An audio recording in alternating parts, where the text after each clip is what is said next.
YS Vivekananda Reddy హత్య case గురించి AP CM Chandrababu తాజాగా సంచలన వ్యాఖ్యలు చేశారు.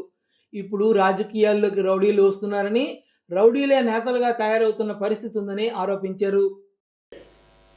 19లో నేనే ముఖ్యమంత్రి. తెల్లవారితో నిద్రలేశాను.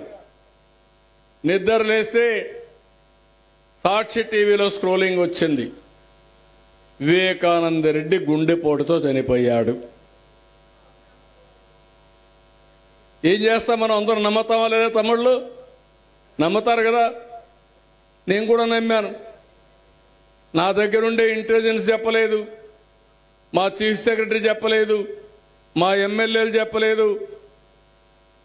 నమ్మాం. ఎందుకో కానీ సునీత గారికి డౌట్ వచ్చింది, ఆయన కూతురికి. ఆవిడ చెప్పింది పోస్ట్ మార్టం చేయించమని. అప్పటికే ఏం చేశారు, మా అక్కడుండే సిఐ, ఆ సిఐ అక్కడే ఉన్నాడు. రూమ్ అంతా నెత్తురుంది. కడిగేశారు, బెడ్లు కూడా కడిగేశారు, కొత్త బెడ్షీట్ వేశారు, వేసి ఒక బాక్స్ తెప్పించారు, కుట్లేశారు, అందులో పెట్టేసి అంత్యక్రియలు తీసుకుపోవడం రెడీ అయిపోయారు. ఆ సమయంలో పోస్ట్ మార్టం జరిగితే ఇది గుండెపోటు కాదు, గొడ్డలిపోటు అని తేల్చారు.